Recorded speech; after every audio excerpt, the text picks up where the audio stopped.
Bonjour à toutes et bienvenue dans les énergies de la nouvelle lune en Poisson. Donc c'est une nouvelle lune importante. Et une nouvelle lune importante pour vraiment nous aider à matérialiser nos rêves. Donc on va voir dans cette vidéo, on va parler des énergies du poisson en général, d'une nouvelle lune en poisson, ce que ce type de lunaison nous invite. Et on va ensuite s'interroger à l'astrologie de cette nouvelle lune en particulier et pourquoi elle est importante. Je vous donnerai aussi quelques astuces pour naviguer les énergies des semaines à venir. Donc démarrons. Démarrons par le poisson. Le poisson, c'est le dernier signe du zodiaque. Et c'est vraiment le signe, un des signes du cœur. Les énergies du poisson, elles nous aident à ouvrir notre cœur, à inviter la compassion. Et parfois ça passe par laisser notre cœur se briser. Et notamment en observant ce qui se passe aujourd'hui dans le monde, notre cœur se brise sur ouais, la violence qu'il y a dans le monde. Bon, je parle pas seulement des guerres, mais je pense à la violence au quotidien, la violence que vivent nos enfants dans des, non, et dans des systèmes et une société qui n'est pas toujours adaptée, la violence que vivent les femmes, notamment au travers de leur maternité, dans la manière dont elles accouchent, et la liste est longue. Mais l'énergie du poisson, nous montre qu'en ouvrant notre cœur à toute cette violence de notre monde, quand notre cœur se brise, qu'on laisse venir toutes ces émotions, toute cette tristesse, alors on est éveillé, alors on ouvre les yeux, alors on a envie de rêver autre chose, alors on commence à faire bouger les choses. C'est ça la force du poisson. Et le bouger les choses, il vient plus tard, il vient quand on rentre dans l'énergie du bélier. Mais on est dans vraiment cette étape de laisser notre cœur se briser, et rêver d'autre chose. Vraiment, je trouve les deux thèmes essentiels d'une lunaison en poisson.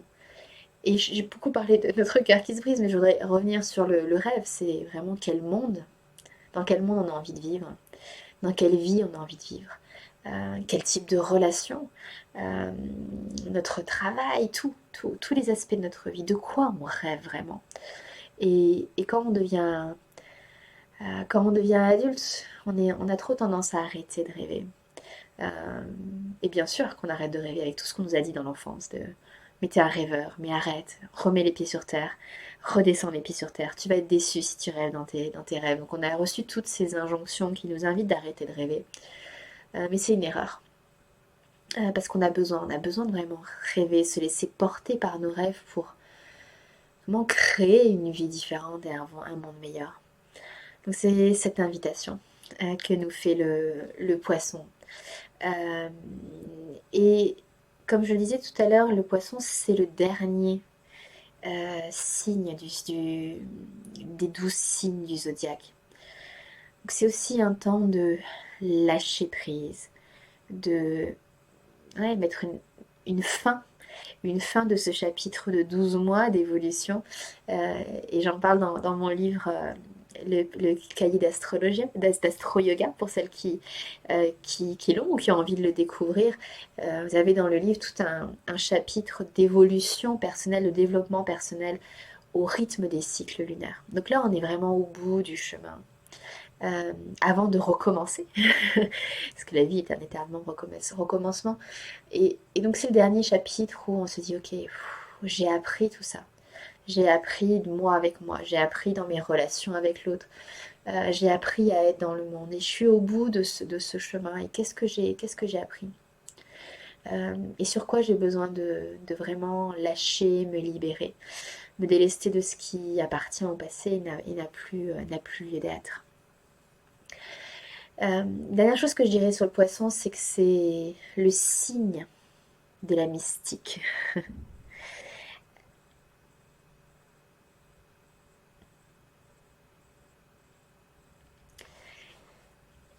C'est le dernier signe de zodiaque, mais c'est aussi le dernier signe avant le printemps. Le printemps, c'est ce grand recommencement, cette énergie de renouveau. Donc on relâche, on relâche. On prend du temps pour sentir tout ce que nous a légué cette année.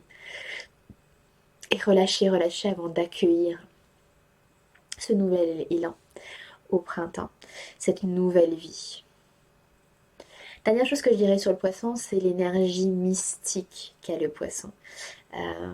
C'est le signe qui nous amène le plus cette de vision, de rêve. Nous sommes inspirés en période du poisson.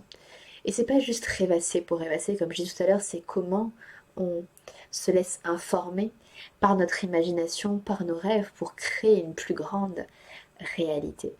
Donc on rêve en grand, parce que quand on rêve, on est un peu sans limite et on a besoin de ça pour pouvoir repousser les limites de notre réalité, devenir les réelles créatrices de notre vie. Donc voici les énergies d'une lunaison en poisson.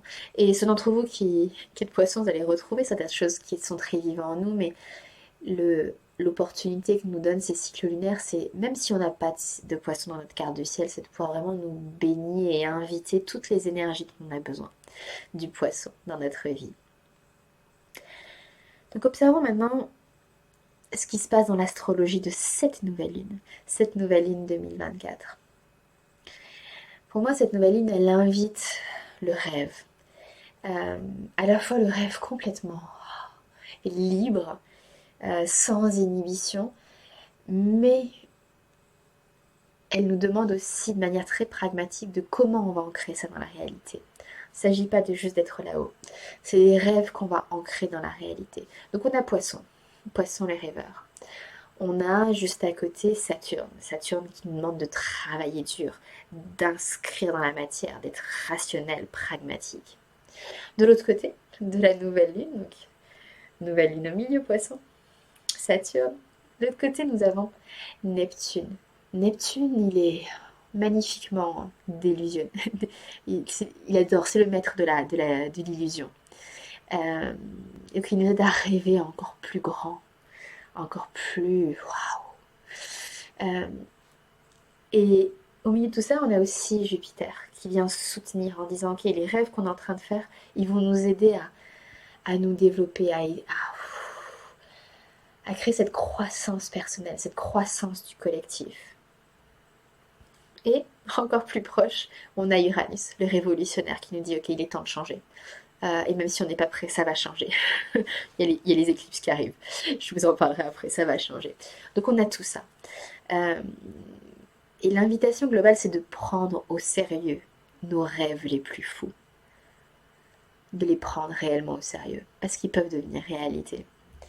L'inspiration et les rêves qu'on reçoit, ces envies de changement, de révolutionner les choses, doivent être ancrés dans la matière. On est là pour les manifester. C'est ce que nous dit Saturne. On manifeste, on ancre dans la matière. C'est ça que nous demande cette nouvelle lune. Tous les rêves, toutes les visions, elles vont venir tout au long du mois. Et vraiment, connectez-vous autour de cette nouvelle lune. Prenez du temps pour dormir plus longtemps. Essayez de vous souvenir de vos rêves, on en parlera un petit peu à la fin. Méditez, faites des petites retraites personnelles autour de la nouvelle lune et globalement dans le mois pour laisser venir ces grandes visions. Et ensuite, faire le travail qui a besoin d'être fait pour les rendre réalité. Elles ne sont pas juste là pour vous faire rêver. Il est temps de rêver et de créer un monde nouveau.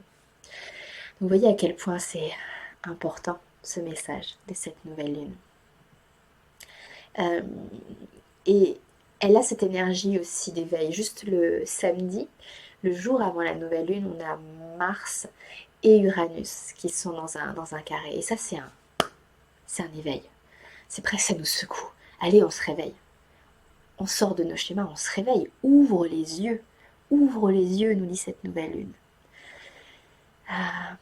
Et tout peut changer, tout est possible. Et on doit rien prendre comme gagner au sens où rien n'est acquis. Et y compris ce qui est mauvais ou moins agréable dans notre vie, ok, rien n'est acquis. Nos modèles de société ne sont pas acquis. Le format dont fonctionne notre démocratie n'est pas acquis. Et moment pareil, c'est que dans les 20 prochaines années, nos modèles démocratiques vont vraiment évoluer. Euh, donc même ces structures qu'on pensait ne pas pouvoir bouger, rien n'est acquis. Et si on se laisse guider par nos visions et par nos rêves, on va voir que tout est possible et que rien n'est acquis et que tout peut changer. On peut tout changer. Euh, Ce qui est important de comprendre aussi avec cette nouvelle lune, c'est qu'elle nous prépare à la saison des éclipses. Donc vous allez m'en entendre parler, surtout si vous me suivez chaque semaine. La saison des éclipses arrive. La saison des éclipses arrive. La saison des éclipses, c'est 2 fois par an. C'est essentiel. Quand je fais des lectures astrales, je parle toujours des éclipses parce que c'est des accélérateurs de temps, c'est des accélérateurs de particules. Euh, Tout est amplifié. C'est des nouvelles et pleines lunes qui ont pris du speed, des stéroïdes et de la cocaïne et des champignons et tout ce que vous voulez en même temps. C'est donc il y a cette énergie folle et explosive euh, qui accélère les changements, qui fait qu'il y a des choses qui finissent, des choses qui commencent. Euh, et la particularité, c'est que c'est accéléré, que c'est inattendu. Personne ne peut prévoir ce qui se passe pendant les saisons des éclipses. Euh, et, et cette, la- les éclipses vont commencer avec la pleine lune, donc dans 15 jours. Donc cette nouvelle lune, elle nous y prépare. Et c'est le moment de nous poser avec nous-mêmes, avec nos visions, de nous ancrer, de nous reposer, parce que quand ça va accélérer, donc on se repose maintenant. Euh, et on s'ancre dans nos visions pour que quand l'accélérateur arrive, on sache dans quelle direction on est en train d'aller et comment utiliser tout ce pouvoir de la saison des éclipses. Euh, les éclipses, elles fonctionnent par cycle. Et donc ces éclipses dans lesquelles on va rentrer vont nous reconnecter à ce qui s'est passé pour nous en octobre 2023. Euh, donc c'est intéressant de se reconnecter à ça.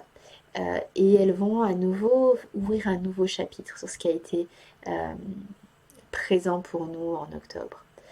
Euh, on est dans des éclipses qui sont en bélier et en balance.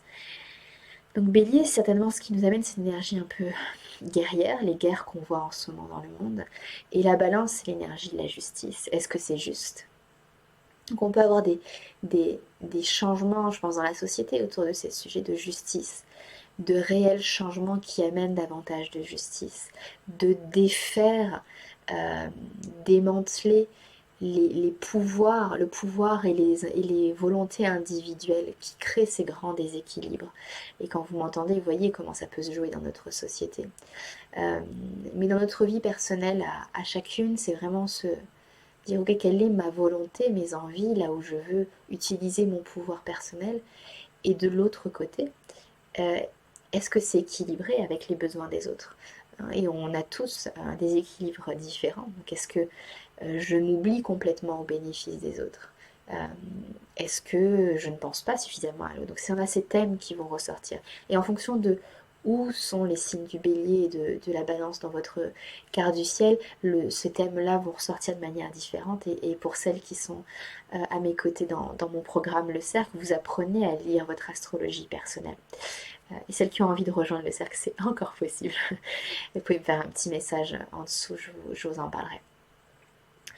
Donc cette nouvelle lune, en tout cas, elle est importante pour préparer cette période d'accélération. Donc on se repose, on se pose, on écoute, on fixe nos visions là où on veut avancer.